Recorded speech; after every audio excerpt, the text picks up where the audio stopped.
We'll see. Hello, everybody. Welcome to second week of our Saturday sprints for the Broken Earth Readalong, and specifically the 5th season. In terms of like the chapter goals, the goal was to be up to chapter 10 by this week, but you can read at your own pace. We're not going to be getting into we're not really going to be doing spoiler discussions for this. We're just kind of going to be keeping it kind of light for now. Hey, I'm Ray. Yeah. Basically that. I'm trying to hold off on spoiler discussions until we have the final chapters of the book, just because I know people are going to be reading at different paces. Hey, Lauren Lullabies. Hey, Sarah. We're going to start with the 15-minute sprint, just because I'm expecting a couple more people to filter in, and we'll start that at 7:05. Yep. So I think basically all the hosts. Oh, hey, Regina Renee. For all the hosts, this is a reread, and it's been very interesting. Because I remember the first time I read the prologue, I was like, "What is this? What's going on?" And I'm reading it now. I'm like, everything makes sense. Not a single sentence of that prologue was wasted. Okay, in true my fashion, my teapot is going off, so I'm gonna go grab that. But I wanted to second what you just said. Rereading the prologue, I was just like, I understand the things now. It made it even better. I was like, oh, the foreshadowing, masterful. Okay, masterful. Hey, Tammy. Yeah, the first page was rough. It's kind of weird reading things back because I'm I know what's coming, so I'm a little bit dead into it. But I was I did remember people being the first page is a lot. It's rough. Yeah. Yeah. Especially the second time around, because I'm already attached to Esun. So reading it the second time around, it just hits me just a bit harder, you know? I don't know if there's any character. For me, I'm really paying attention to, I think, Demaya and Shafa, because the first time I didn't really know what to make of Shafa. And I still don't know what to make of him, truthfully, but this time around, I'm a lot more okay, we're gonna figure out. We're gonna get to the bottom of this. I love Demaya though. The first time I read it, Demaya was my favorite character because she's just so innocent and sweet, and the world is trash, and baby girl's just trying to survive. And I'm just like, protect this baby at all costs. Shafa's but I couldn't stand Shafa. Not good. Yeah, I'm not unsure about Shafa. I have strong I don't vibes. I do like how complex his character is, though. As we move through, I'm like, I see you, Shafa, but also I hate you. So, yeah. Lauren Lullaby says yes. Protect Demaya. Regina Renee says we're scaring her. She just got through the prologue. Don't be scared. Don't be scared. Come over. Come with us. Join us on this journey. Okay, so 7:05. So I'm gonna mute myself and start the sprints for 15 minutes. I'll see you back at 7:20 for a quick little chat on how our sprints are going. All right. See you in a bit.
Okay, that was 15 minutes.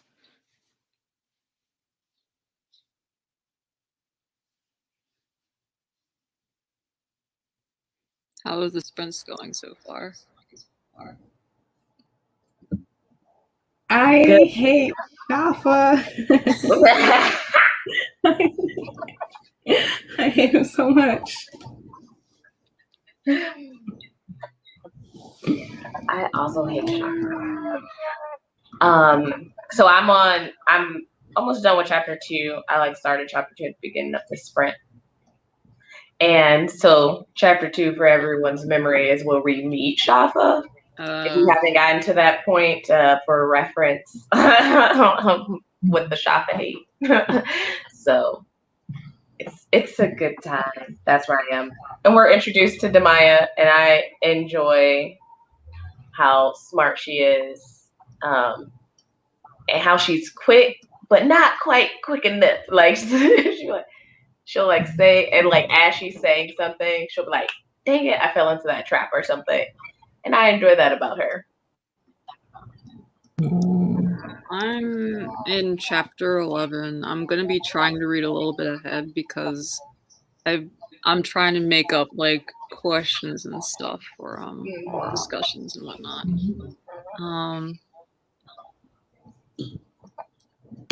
Yeah. I think I'll be up all night catching up. I don't know if the audiobook goes faster if you can get a hold of it. I haven't been able to get a hold of it. I hear it's narrated by Robin Miles, so I'm sure it's amazing, but good luck. Shafa could take 2 chops to the throat. Thank you. It's what you deserve. I'm in like chapter 11, and so I won't talk too much about it, but they're in grit school,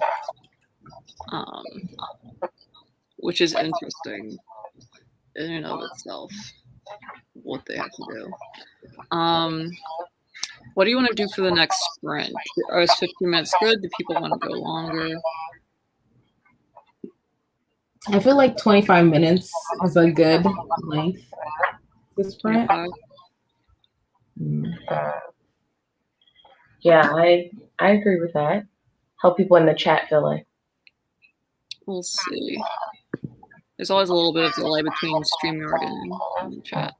Geraldine says she just started chapter 4. Have a lot of catching up to do.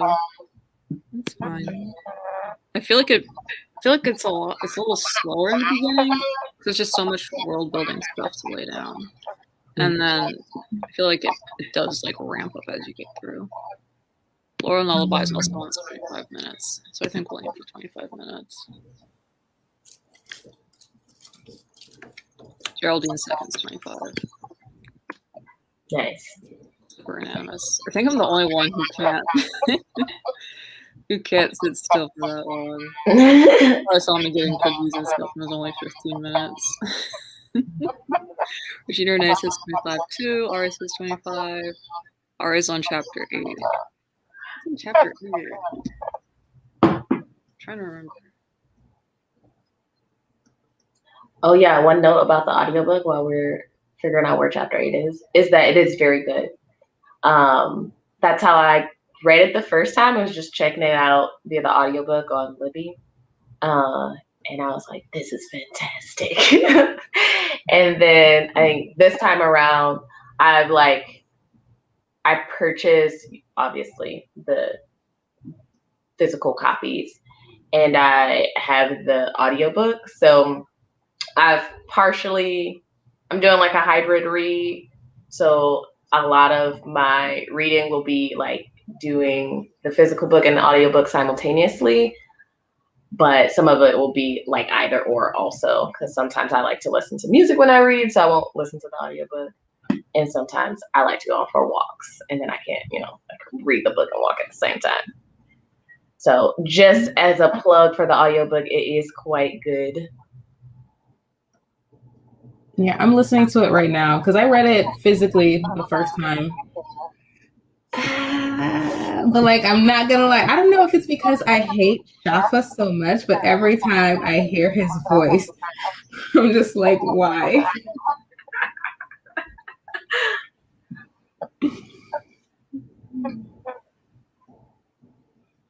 Here Renee says the audio is on Libby for people who are interested. I hear the wait times are bad though. I know I was just trying to get like an e-copy of the 5th season. This was early in the pandemic though. But it was like almost a month wait for an e-copy. So I don't know how backed up. Yeah. I started reading them in 2019. So The Stone Sky was the book I was on during the pandemic. It took a long time to get it. I was like the end of the like last quarter of the year when I could finally get it and read it or listen to it. I know Ari was trying to get it from their library and they said it was like, yeah, almost about a month, I think, a wait for the audiobook. So I guess if our next sprint 25 minutes, let's aim to start at 7:30. I'll see if I can find a nice timer.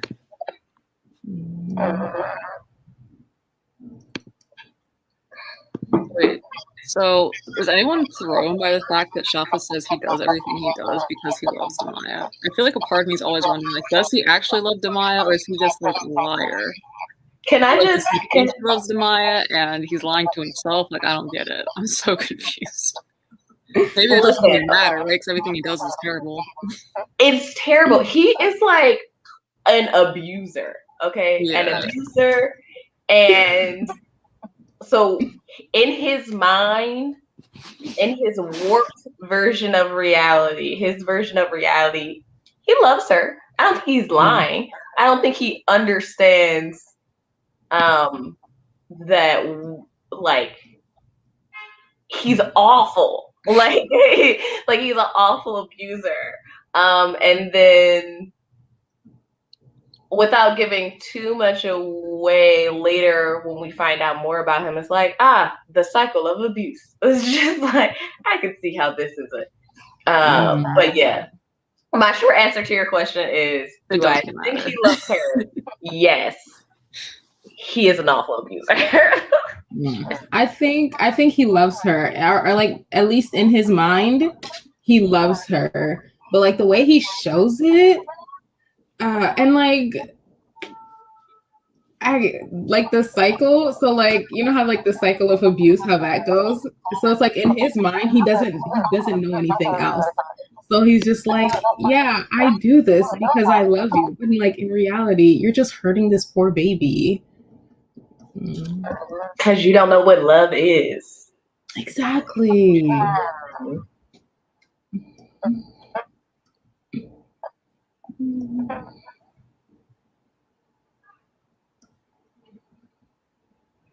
And like I'm at the part where they're on a horse going. Yes! It's so slow. It probably happens so fast in real life, but it was so slow. And like what he does to her, I was like, wow, you are trash. But like the justification in his mind, I'm just like, he needs help.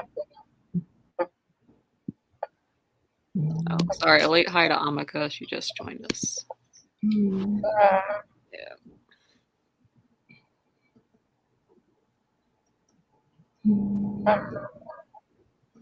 Is there a character that you hate more than Chopper in this book? Just curious. No. The dad that murdered the son. Gija's pretty terrible too. And like you said what's his face, Jaffa? Yeah. Essence husband. I also hate him. Also, but I don't. I hate them both a lot. I think I hate Shafa more, and I am thinking I can't. When Y comes up, we'll hark back to this, but I can't necessarily say why. Maybe it's because Gija doesn't really. It's been a while since I've read Gija's part. I was gonna say maybe he doesn't lie to himself about it as much. Like I don't remember Gija being as difficult to figure out what he was thinking. No, he's a very simple man. Yeah. But like the baby he wasn't even 3. He was still 2. I'm like, how you look at a 2-year-old and see a threat? Yeah, that's a mess. So I found the timer, and we're going to start it for the next 25-minute sprint. So see you soon.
Okay, so that was a 25-minute marker. We got some more people who joined us. Hi to Henry. Hi to Jerry. Hi T. So she's caught up and loving it so far. How is people's reading going? It's going good. It's pretty slow though, not gonna lie. Yeah.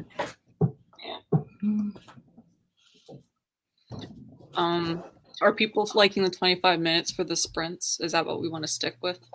Or do we want to go longer? I enjoyed the 25 minutes. It allowed me to make some nice progress. I'm in chapter 4 now, and we just met Cyanide, who I really enjoy, which also means we're going to meet my favorite character soon. I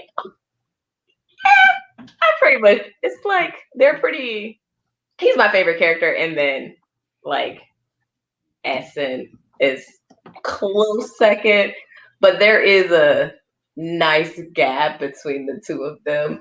But I'm excited to meet my favorite character again, so that's what I just got excited about. Okay. Looks like people are liking the 25 minutes in the chats. What was I gonna say? Oh, if we're talking about the character I think we're talking about, he seems to be polarizing. Some people don't seem to like him that much. Not everyone has good taste. I don't know what I can say. But I don't understand. Just joking. I like him all. But also, I'm interested. I'm be excited as everyone else also meets this character. Love to hear other thoughts because I read this book alone and haven't talked about it with anyone else who's read it. So I only have my opinion to go on. Would love to. Oh, that's funny. A discussion. She loves Alabaster. Yes, that is exactly who I'm talking about.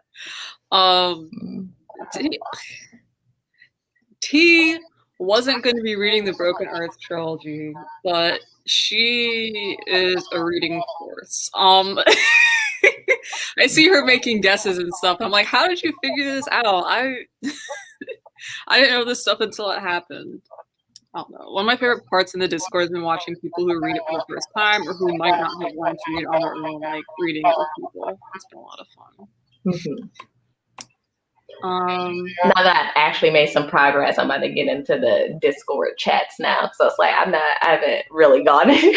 I hadn't made a lot of progress. So I was like, let me make sure I'm refreshing my memory so I don't spoil anything accidentally. Sometimes when you've already read or watched something, it's hard. You're like, oh, where does one part end? And and the rest of it is. So I feel like it's safer now for me to comment. There is the spoiler chats and there's like spoiler tags. So you can hide stuff in Discord. Yeah, so if you still want to, but it is hard to find the right, I guess, section. Mm-hmm. I just kind of split it up by the chunk we were reading it in. I like Alabaster actually, but like I understand why people don't like him, but like for me, his character development is a masterpiece. Like it's just masterfully done. I guess my thing is, if you don't like Alabaster, like who is there in the story to like? Like I feel like the things that people don't like about Alabaster goes for like so many characters in the story. Like there aren't really good two shoes characters walking around the stillness, I mean, oh yeah, sorry. Facts. No, keep going. I like your point. Like who are people's? That's a great question. Wherever you are in the story right now, who's your favorite character? For you two and also the folks in the chat. For me, it's Demaya. Like I love her. She's just a precious little baby. And like her character development is so good to me. Like it's But like I also really like Cyanide because like she's like that intellectual woman and like I can't even say much because I feel like that would be a spoiler. But yeah, those two are like my favorite.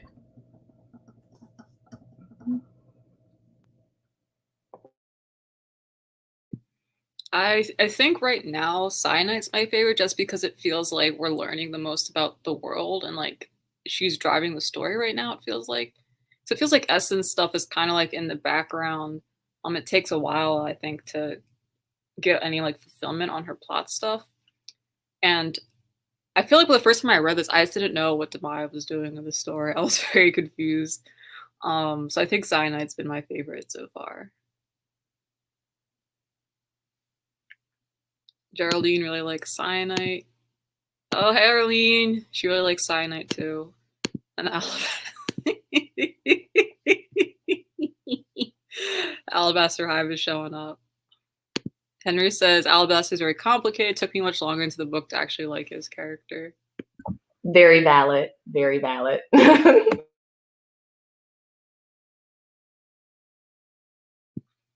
I think we could chat. Like, sorry. Okay.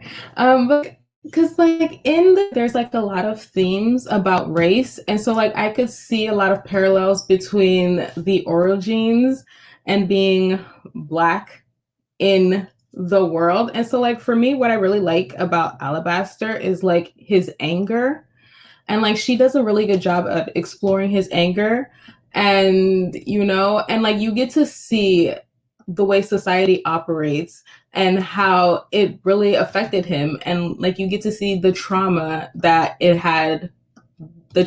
society had on him. You know what I'm saying? I don't understand. I don't know if I'm being coherent or not, but I think that's one of the parts of his character development that's really well explored, in my opinion. I agree with you. I think there's like, when someone asks a question like, oh, like when or how was somebody radicalized? I think this story does a great job of exploring that question with Alabaster specifically. And it is very cool to read through that lens. Yeah. I was going to say that we can start the 25-minute sprints, I guess at like 8:06, because I don't think I'm going to be finished talking in 2 minutes. But it was so funny. The first time I read this book, I hadn't really been reading like that for a while. So actually, that's a lot. I'd been reading Octavia Butler for a little bit and some like Nnedi Okorafor, and then I got to this. And the first time I was reading it, I remember people talking about like racism stuff and like basically allegories to like Black life in the US, and I was like, what? Where? I don't see it. And this time I'm like, it's like everywhere. I was like, what was I thinking? What was I doing? Like this whole time I was reading.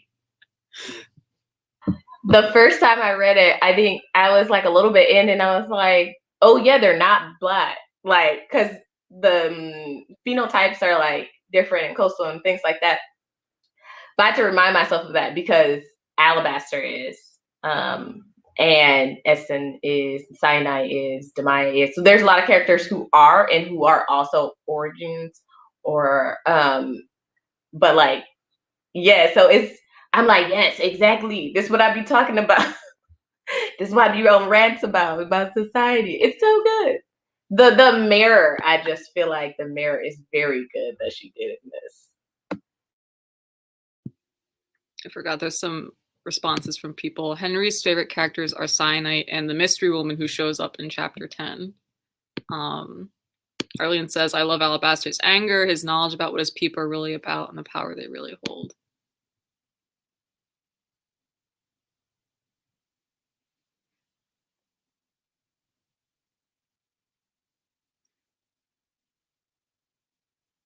I want to talk about something else, but I feel like it'll be spoilery just because it is so soon to something else that we talked about. So I need to think of a way to put distance between that point so I can say it. Accent maybe after the next sprint, so it's not. It's like sprint. Y'all forget about what we talked about last time. Unrelated, completely unrelated.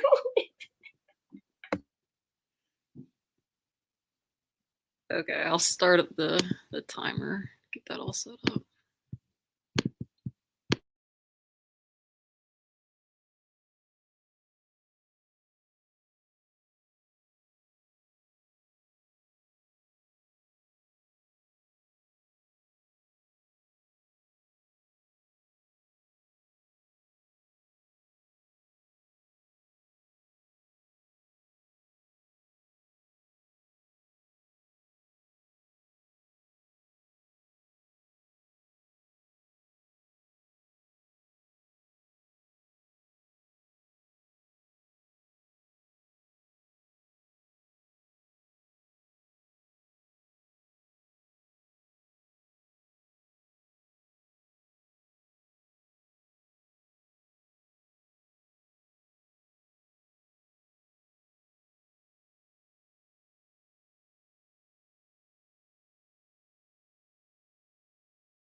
Okay, I think that was time.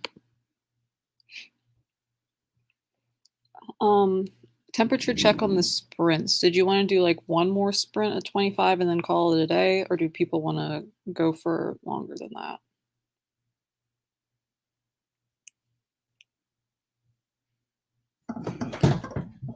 I'm good with one more sprint. Oh, we could also have that be the last sprint, the one we just did too, if people need to go. I mean, I'm here all night. I have nowhere to be.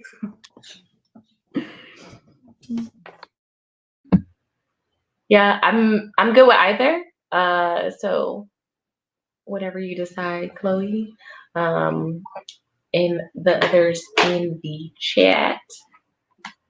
Okay, I'll wait to hear back from other people. I also don't have anything to do. I was just leaning towards just doing one more because I've been too much screen time. My eyes are getting a little weird. Rest. But for people who feel like the book is kind of laggy in the beginning, it picks up. I'm in like 11 to 15, and I feel like I'm clearing chapters in like no time, and I don't know that they're really getting any shorter. It's weird. Oh, my I mean, apropos of absolutely nothing, I enjoy the queer side characters in this series. We open with the flirty butcher. I feel like there has to be a fanfic about the flirty butcher from chapter 1. I feel like it has to be out there somewhere. Bye, Lauren Lullabies. Thanks for joining us. And I remember with the grits, there was just like mention of one of the grits who was packing, like he was stuffing his underwear after showers and stuff. And I know I've seen some people count this as like a queer book for readathons and stuff, which I feel like is a stretch. Like that's not how I would define it, but I do like that. I feel like she incorporates like a lot of thought into how her queer character is going to show up in this world, and yeah, I just appreciated that. It's something I would like to see more of. Personally, I don't think that this is a queer book either. I know like people were hyping up the polyamory. People were like, it's a polyamorous relationship. And it's like, it's only there for like 2 chapters. And like, I think it's a thing that like, I don't, especially like on book Twitter, where like they'll have like one queer side character and people be like, it's queer, it's gay, read it. And then you read it and you're just like, oh, breadcrumbs, thanks. But like, I wanted more, you know? Yeah, that's how I get. I definitely wouldn't qualify this book. Like I wouldn't say it centers queer characters, because none of the voices, and we hear like the chapters switch between perspectives, right? And like those aren't necessarily, it's not centered, that identity is not centered in any of the writing, but I also don't feel like it's necessarily breadcrumbs. I think I wouldn't classify it as like casual queerness, because there are several different types of queerness represented. There's thoughtfulness in the way that it's represented. And so it's just, I think it's much more intentional than I would give the word casual to. But it's definitely like queer people exist in this world, and that's not, maybe this main character, like if we want to say the main character is Essen, because like we're moving through, that's like the thread through. Excuse me, that's not necessarily her identity at this point in the story or whatever, or anything like that, but they're definitely there, and it's just like this world feels full. And it feels like people exist and interact and have lives and all that jazz, and it's great, and I love that. And I don't think I do like that it's not the book as a whole. I wouldn't say is super heteronormative, which I enjoy. That's the part that I'm like, I would say that for sure. It's not heteronormative, and I love that about it. Yeah. Wait, real quick. So Regina Renee just finished chapter 2. She says she needs one more sprint to figure out why everyone hates Shafa. I don't think she's gotten up to Shafa yet. And Jerry's in the middle of chapter 3. Kind of circling back to the conversation. There's so much heteronormative SFF that I can see why people get excited for any queer characters. I definitely see the excitement, but for me, I'm like worried about people like with Sophia being like, "Oh, OMG, it's gonna be like the big thing," and then you kind of get to it and you're like, "That's not how people were talking about it." Like, I don't want to give people false expectations. Yeah, I'm like, the excitement's definitely there, but I think it's the risk of setting people up for the expectation and then being really disappointed because it's not like what you've now set the stage for. Yeah. Poly/open/non-monog relationships made me happy. They're just like peppered throughout. Like I just got to the part where they met someone on the road, who was like displaced by the ashfall. And just the way that Jemison talks about these couples is funny. It was like a bunch of women and like this one dude, and he's kind of scrawny, but if he's being like pleasing all these women, he's gonna need to be I just think it's interesting how she talks about sexuality in her stories. Because I also read, what was it? I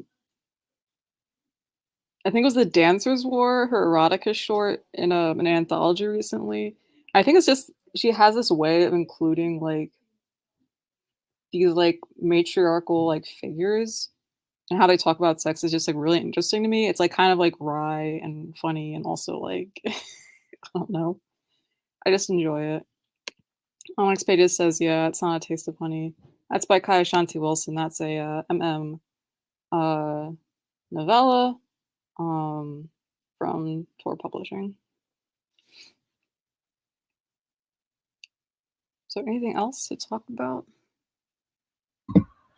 Can I just share one thing? So I was reading this and then I got to, so you'll know how at the end of the chapters, there's usually like a little excerpt from a textbook or something.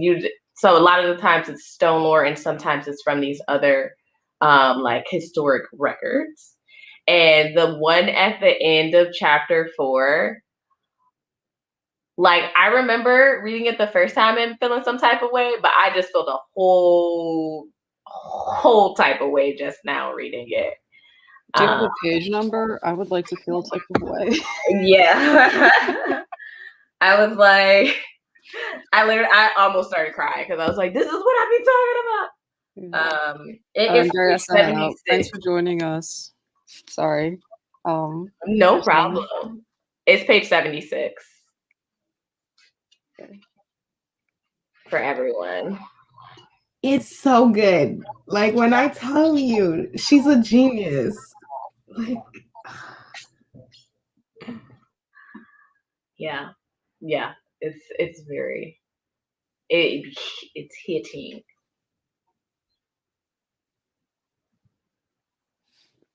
Yeah, it's interesting how I don't know.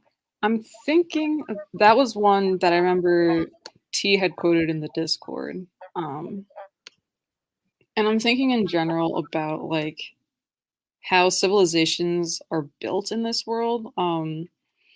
Like I won't talk too much about what goes on in the fulcrum, just so people can have maximum impact when they experience what the fulcrum is like.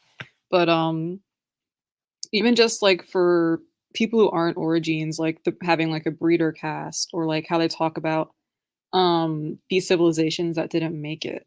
Like I don't have the right words for it right now, but it kind of gives.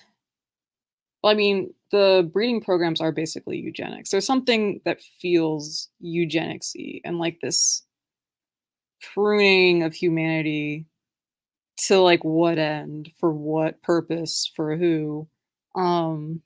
That's like very unsettling throughout the book. And yeah, that quote really, I feel like, describes that.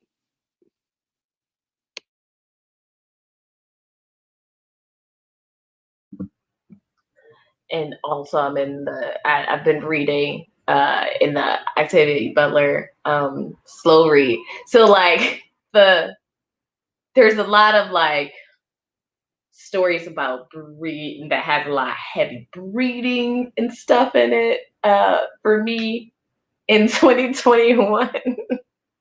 Like this whole time, and I'm just like,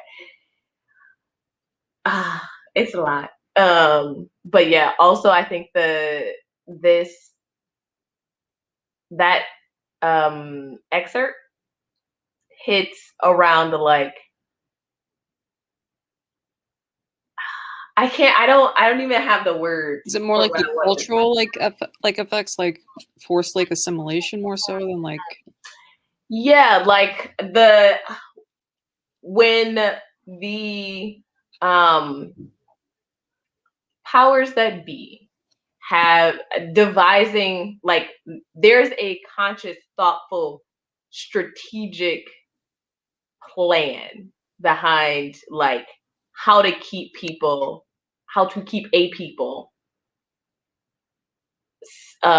in these submitted to this full system,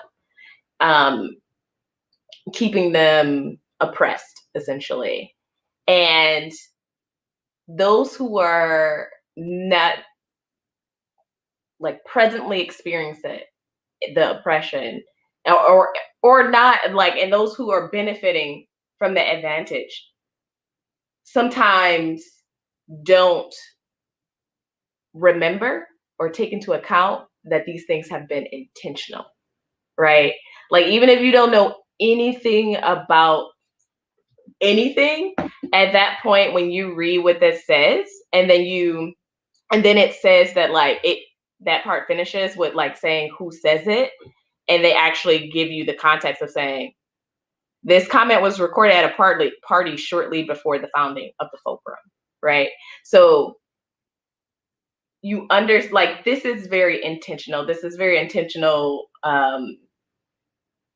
way in which society is being structured, and these things aren't accidental. And like, yeah, I'm gonna leave the rest of that comment for later. But yeah, that's part of the reason I think why this hit. And then I think there's just like thought around, if there's been that much thought into creating this system of oppression, then how do you live in that?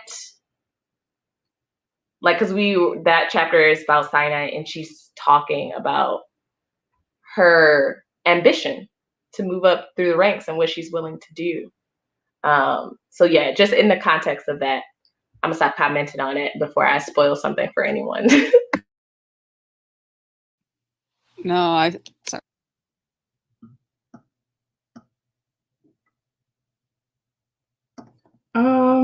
Personally, the way when we talk about like systems of oppression and like systems of like white supremacy, there's always that system of like capitalism, hyper capitalism here in the United States. And so the way I read that particular quote was that there are certain people who don't benefit from those systems, but like as long as they perceive to be better than the others, in this case the origins, as long as they can perceive themselves at a higher level, they will continue to willingly participate in that system, even if they don't understand it's at the cost of their freedoms. That's how I interpreted that quote.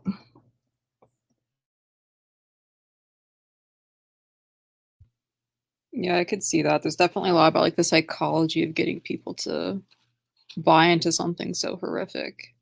And also that like, I don't know, I guess even the people who are succeeding, like, are you really succeeding if this is how you have to live?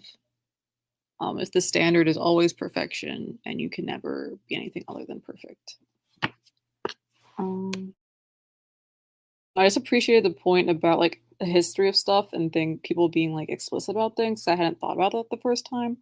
Like I think I could see people seeing those parts as just like, I think I originally read it as just like parts of world building and like an interesting thing to add for like texture to the story. But I think now it definitely does feel more like very purposeful, like not just foreshadowing stuff. Um, I think for me, I don't know. I was just gonna, yeah, I don't know. Like, I don't know. I just think about how, like, in history, there's like political, like, basically just echoing what you said, Shay, that there are like political conferences where these decisions are made, and like, we don't necessarily say, like, in the telling of the history that like these decisions were made and these decisions were intentional, but like, if you go and read some of the original documentation, it becomes very, very plain. Um, like, for me, I was thinking specifically of like early suffragette objectives and basically the demonization of like people of like in the US at least the demonization of people of color and like disabled people in some of that early stuff. And so like how we kind of talk about like the pitfalls of feminism now and like who sets the agenda as kind of like an I feel like the way it's talked about is kind of like an accident as like people in charge just not understanding it and like not being like no, some like the original people who like started some of this stuff very intentionally did not want certain people involved, and that's why we had like different factions and like different conferences and stuff. Or just I guess, yeah. I'm not a history person, so I can't really articulate it. And I feel like for me, it's just like a passing association. But that is what I thought of when you brought that up. Um, yeah. Yeah. I think so I definitely agree with you. And then I think it's even more interesting in the context of this story because, and bringing it back to what you noted earlier with the how people kind of talk about the earlier society civilizations, like the dead civs. Um, it's like practice for these people in this universe in fifth season to like disregard the old civs, like the dead civs and whatever they did because they die, so whatever. And it's like they don't matter, and these like nothing from the civ before this one matters. And yeah, this particular excerpt is from this current like civilization, obviously, because it's not from that long ago. It's the start of Fulcrum, but I think that also plays into things too. Just the short memory, which also I think speaks heavily to the American context. Just the memory is short intentionally. That prologue where they're like, that obelisk does not matter. It's a relic. Don't pay any attention to these obelisks. And then they just start following people across the sky. Yes, I literally just read a part where Hoa shows up, and but before that, she's like, "In the sky has a little red in it, and there's an obelisk. That doesn't matter." Like, don't it though? It's exciting. Okay, I think for the last sprint, we'll start in like a minute at 8:50.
Okay, I think that was the last sprint.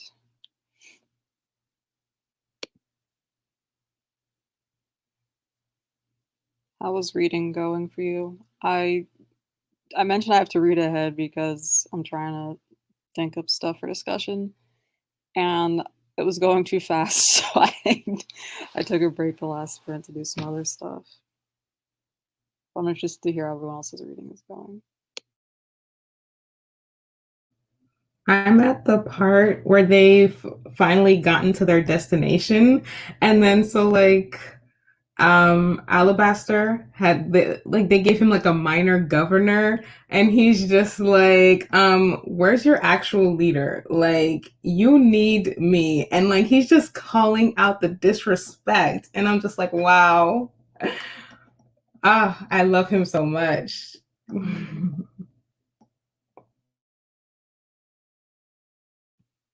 Question: have they established what a Stone Eater is yet in the book? Okay, never mind.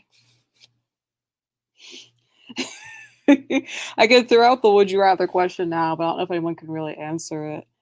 My would you rather question... Actually, wait, let's hear how Sherry's reading went first, and then I'll go to questions.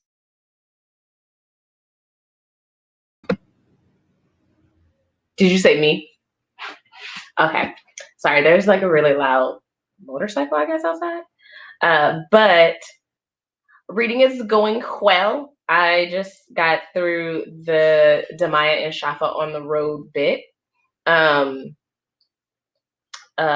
When he does the thing, and I was like, yep, which harks back to the beginning of our conversation today. I was like, yep, all right. Oh, but one thing I did, no, we're gonna have to come back to that. I made a connection when I was reading, and so I'll vaguely say, hey, y'all know that story he told to her while he was doing that? That is interesting in the context of the rest of the book. Because with the whole, that's all I'll say for now. I feel like I'll put the rest in the Discord, my thoughts on that. But I'm rereading it now, that story. I was like, that's interesting in the way that other things played out later.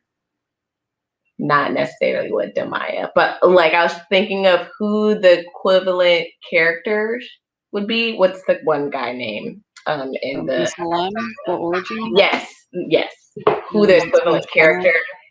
And in thinking about how Shafa tells the story, and Demaya's like, he's a great storyteller. But when she asks us like why this person would even go about doing this, he doesn't actually give her an answer. He's like, maybe he's crazy, or maybe he's just evil. And like, but that's all we get to the like, why would someone even go think about even doing this? And those things that's not really questioned. That's not beyond her saying, oh, why? And him just not answering and like postulating like maybe this person's crazy, maybe he's evil. But I don't know.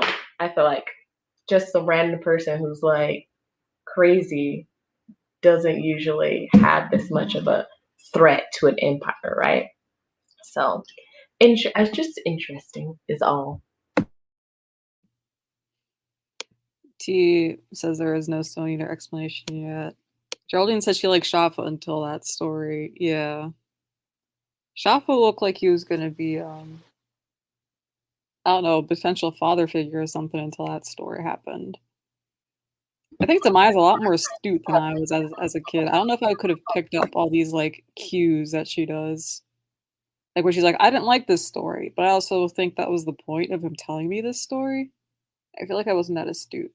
I assume she's around like 8. I feel like I wasn't that good at picking up on stuff like that.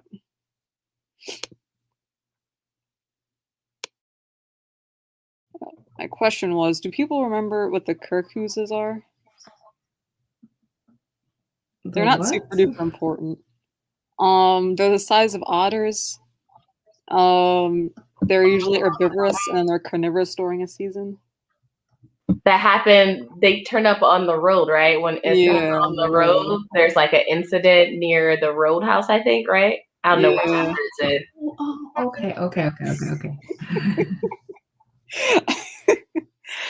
This was a question I had posed to Sherry in a private message, but I was wondering, would you rather fight one horse-sized kirkhusa or 100 kirkhusa-sized horses?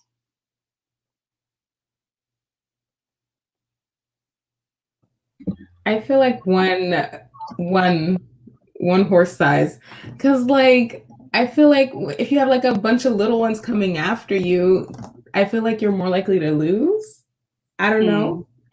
I feel like I have a chance with just one big one.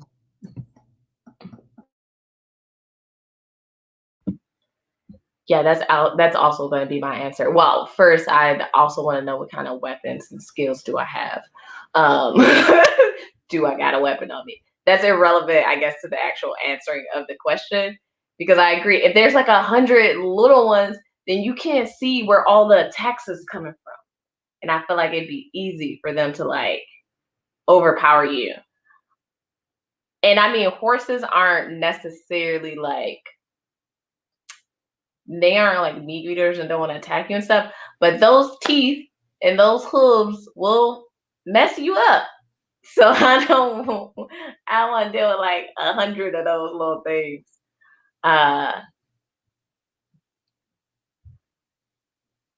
Yeah, I feel like either way, I usually feel like I feel like the horses is less of a threat though. Obviously, I didn't get to me answering my questions. They don't eat people, but you could easily get hurt, is what I'm saying. I feel like I'd have to go. I'm gonna have to go with the horses. I changed my answer. I feel like, I don't know. But I don't want to. If a horse stands about as tall as an otter, even if they try to stomp me, I guess they could take out my knees. That wouldn't be good. It would hurt. 100 of them. They could definitely take out my knees. Like a stampede of 100 otter-sized horses still sounds like you might not make it out. I was like, maybe if I have a car, I can like just drive through them. But I don't know. That's pretty big. I feel like that's pretty big, an otter-sized horse. I feel like that wouldn't work for too long. I'm still gonna go with the horses though. Yeah, I'm gonna go with the horses too, but it also reminds me of my thing about birds, which is like, yeah, they don't eat people, but they're like beaks. They're just like beaks and talon coming at you. You can't, this is all soft flesh. I can't, what am I gonna do against that? Like, if a bird decides to attack me, I'm just gonna be attacked. Like, me putting up my arms not gonna do anything because it's just gonna sink in. That's how I feel about the hooves and teeth. I feel like also people don't talk about how like geese and swans are kind of vicious. Like there's so many geese by me and they're so aggressive. Like I wouldn't want to tangle with a goose. Also, if anyone's read Redwall by who's it, Brian Shock or whatever, the swans in those books are so nasty. They're so mean. That book made me scared of swans. So I don't understand why people think that it would be easy to fight birds. Me either. I do not understand. And I'm just like, nah, I'm leaving those birds alone. And I also want to leave these otter-sized horses alone. But, I'm going to choose them over the thing that definitely likes the taste of flesh. Great discussion. Are people in the comments deciding also? My other question was, since Sophia brought it up, gosh, I guess I can't do a would you rather because we haven't really established what stone eaters do. I think we've established so far that the stone eaters are very powerful and very scary and people don't like them. They don't show up very often. But basically, would you rather take away a stone eater's rock source of food or give Alabaster bad service at a restaurant?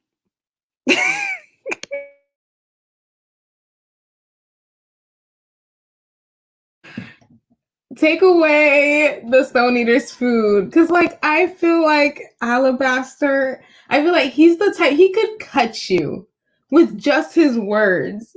And, like, I don't want to cry. I don't want to be attacked for making a mistake.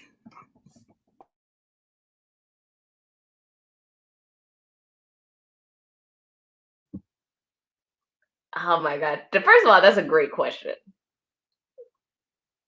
Shout outs to your brain for coming up with this question, okay? That's a fantastic question. I feel like, you know, the whole sticks and stones, you know, thing. Like, sticks and stones will break your bones, but words will never hurt you. Words be lasting forever, first of all, and bones usually heal. But in this case, I don't. In this case, I think, is my service accidental? I feel like I'm gonna do accidental bad service to Alabaster and apologize profusely, and just beg for forgiveness. Cause you know, there's some compassion in him. Like, if I did it on purpose, I don't think there would be. But I feel like if there were some other things, if I could like get that spot in him where that compassion lives, then I might be all right. The Stone Eater, I don't think that that's a thing. They just be like, no. I'm eat you now. I missed some of the comments. Regina Renee says horses don't need to eat you, stomp you. This is true. Oh, Henry says stone eaters are terrifying. Henry also said something funny in the Discord where I brought up how Alabaster was laughing and like made the ground shake in time with his laughter. And Henry said that Alabaster had big quake energy. I just thought I would share that with you all.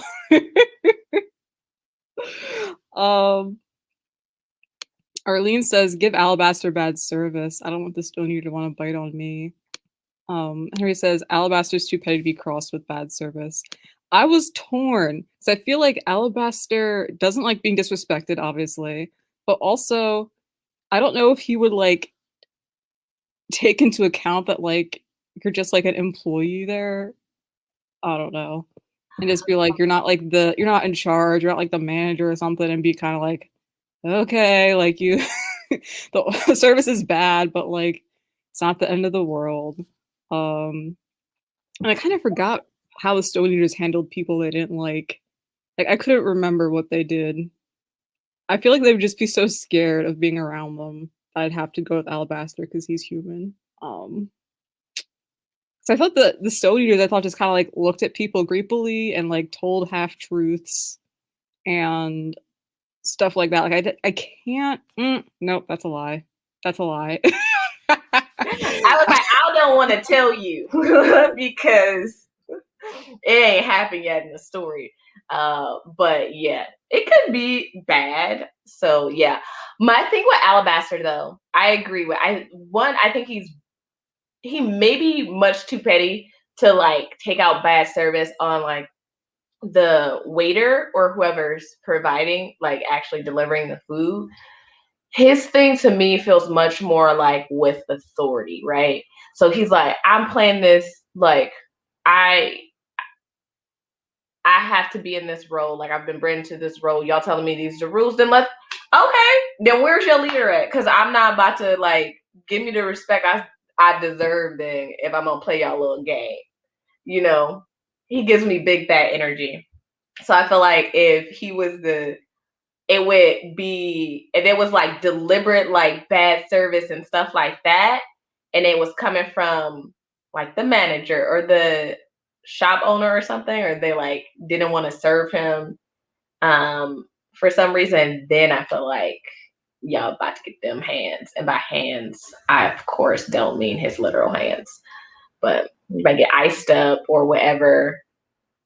And at that point, I'm like, you should just gave this man his food.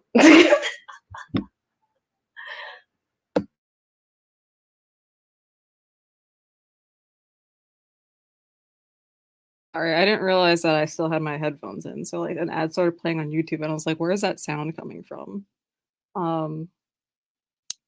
What else was it? Oh, this is just a random question. if you could watch a season of any show with one of the characters from this book, who would you watch it with, and like what show would you pick?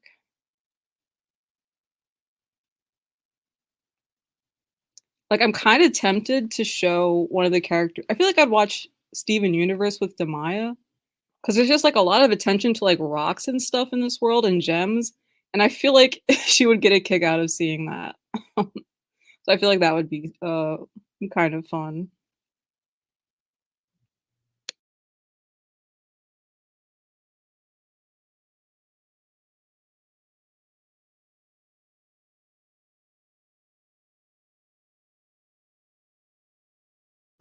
This is a very hard question for me. Just I'm like thinking, I'm like, I do not know. Okay, I'll go through the comments while you think. Okay, sounds good. T says this is T's first read, and so she doesn't have the Stony information yet. But in terms of crossing Alabaster versus Essen, she'd rather cross Alabaster because Essen doesn't have a lot of control and she'll kill everything. Or it says Alabaster is a con man. Is he? I don't know. I feel like he made some very good points. Like the live, I don't know. I'm at a point where there's this town that really does need him if they want to survive, and they're like really playing with him and his patience and his time. And I'm like, you don't seem like you value this this job very much. You keep trying. Oh, sorry, T. I did a bad job at phrasing the question. So my question was, you get to watch one season of a TV show with any character from the 5th season. Which show would you watch, and which character would you watch it with? I don't know. Also, update. I haven't picked the show yet, but I know the character in from the story. So I will watch. I want to watch something to be determined with the calmless woman who Essen meets, or I'm the calmless person. Yeah, Essen does meet. Essen's the one that meets the calmness. Yeah. I just don't. I'm trying to remember their pronouns, or if I should use the word woman to describe them. Is what I was like, I'm not sure if that's.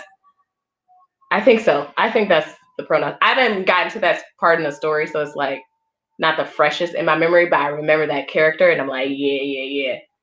Out of all the people besides Demaya, I feel like they would actually like they would find enjoyment out of watching something on TV and like dissecting it and talking about it with me. So I choose them.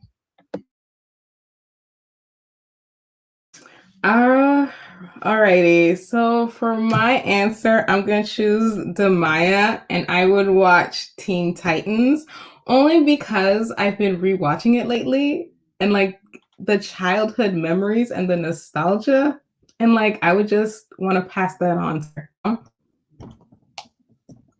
Or maybe Cyanide with Insecure, because I also really like that show, and I feel like that's something she would enjoy.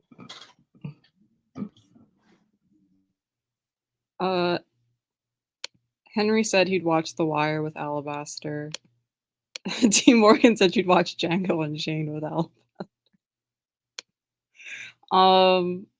What was else? I was thinking. I just thought of another one.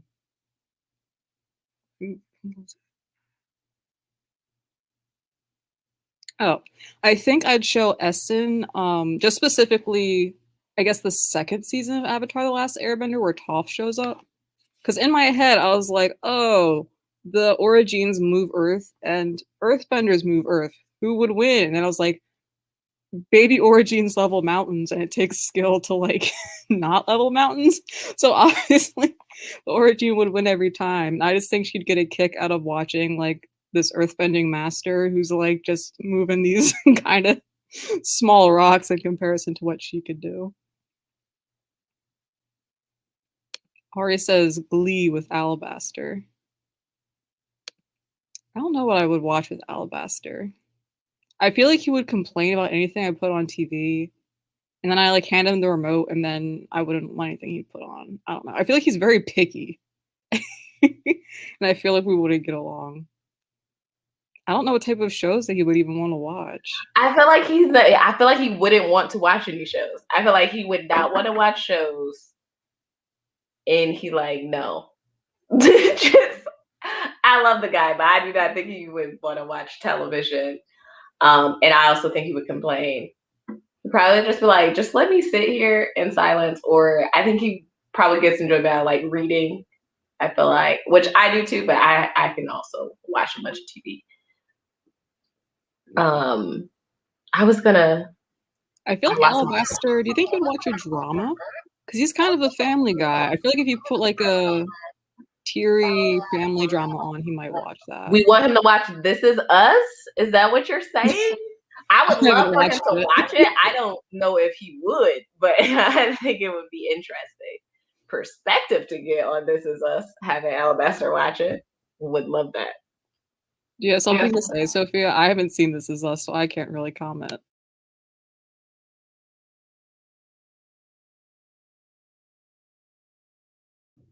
It'll make you cry.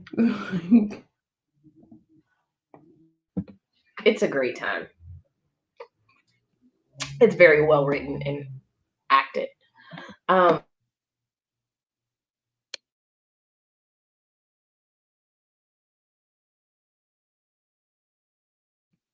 Regina Renee says she would watch Lupin with Essen. Do you mind saying why, Regina? Regina Renee? I think I see Lupin. That's the one about the thief, right?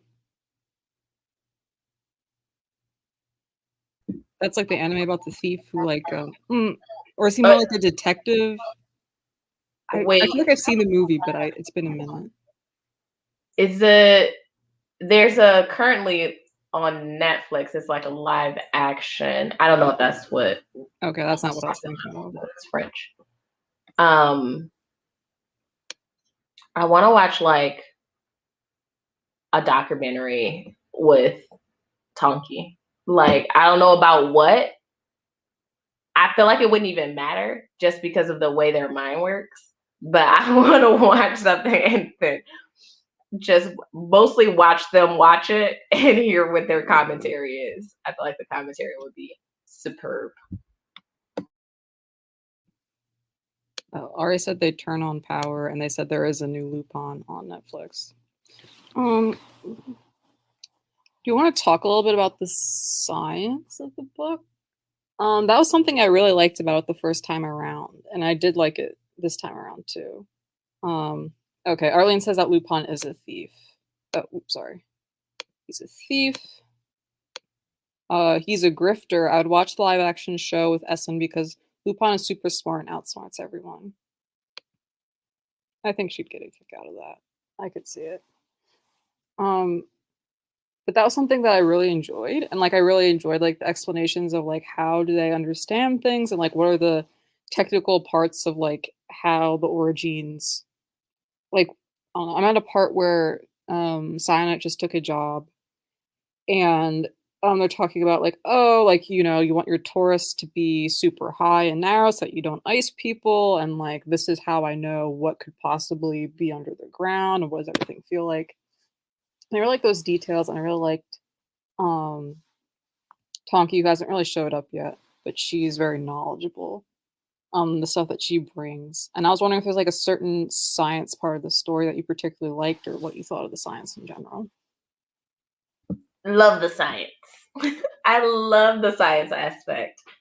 I think it's not too like the way that NK goes about like incorporating the how of the science into it. I think it's well done. I never really feel like it's like, and block of text to explain to me what is happening. It's like woven into like how people are thinking and understanding, and then in the conversations with each other.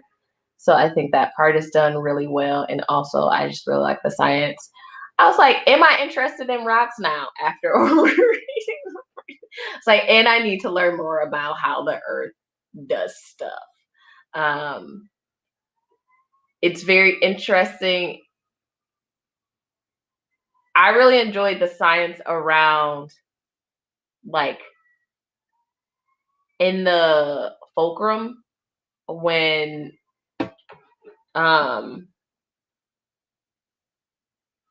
they're learning kind of the understanding of how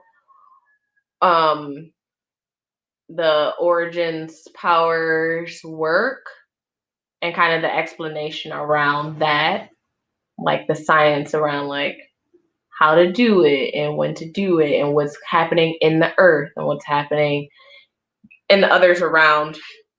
So at the point where I am, which is pretty early, so this is not probably not going to be a spoiler for anyone who's on.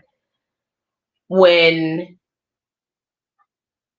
Shafa first, it's like when him and Demaya are on the road and he's being an abuser, he explains to her that like the way that they understand the power to work is that it's like kinetic energy transfer, right? And so I feel like that's the first time we start to get a like scientific explanation of what's going on, instead of like it's just happening. And because it is such an instinctive, like they're born with it thing, that the science behind it for someone who is like, it just comes inherently to you. You don't have to understand the science necessarily to be able to do it. You know, if babies, when they're born, they can stop a shake. So I think it's really cool to learn the science while Demaya is learning about it, because she's learning about it to actually control what's innately hers, part of her.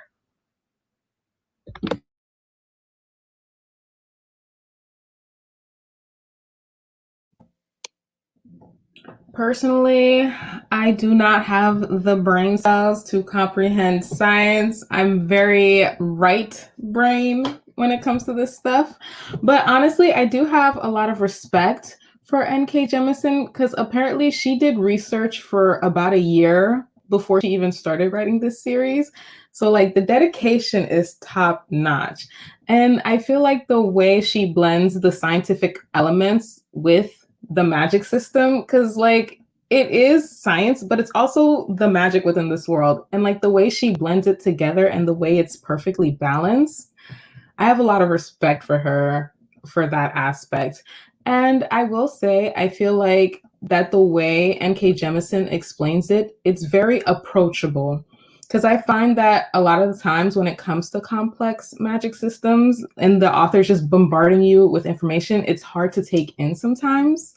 But like she presents the information in a way that's easy to digest, and like I really appreciate that. Yeah, I agree with you. I feel like in this realm of reality that we are all living in, so outside of the book, I like believe that like science is our way of understanding things that other like people in the past would have called magic, right? And so I think that like she does that really well, and the fact that like science and magic is kind of blended in the same thing, different ways of like understanding the same thing in this world. I think I really like that blend of science and a science explanation and stuff. Like I could easily see her, if she wanted to, doing like a pop science or like a pop geology like book or something like that, or like one of those like science behind the superhero type books. Like it was kind of like that tone to me. Like I felt like it was like very easy to understand. Um and also I think I really liked how like I like magic systems that have a high, not always a high cost, but they have a cost, and people have to like balance the trade-offs with the benefits of whatever they're going to do. So I like that the misuse of this magic system has such a very high cost. And I also like that it's so creative. I like really kind of more, I don't know, I don't really like very strict like rule, I don't know how to explain it. Because I think this is a rule-based magic system. You can't go outside the parameters, but I don't really like like wand wavy, like you learn the incantation and that type of magic system so much. I kind of like magic that can look a lot of different ways and is like very adaptable. And so I really like this one. Because of just all the different ways they can draw power and also like how they approach situations. Like when she called coral a rock producing animal, I was like, I mean, I guess. I guess that makes sense. Um, and what else? Yeah, I think that's everything. Yeah, and that I guess it is, I don't know, so different for each person. Like we don't really get into it in the chapters we've gotten to now, but later on we see that the way that like someone like Essen uses her erogyny is very different from the way that like other people use it. And I really like that approach. I just like it when like a magic system can be kind of like customized to someone's like skills or like experiences. I think it's very interesting. So that was all the questions I had. If anyone had any final thoughts, I was just gonna close off and say goodnight to everybody.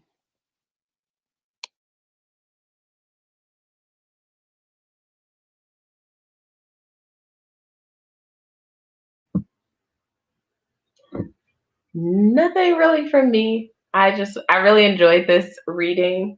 Um, and the discussion with the folks who are here in the chat also has been fantastic.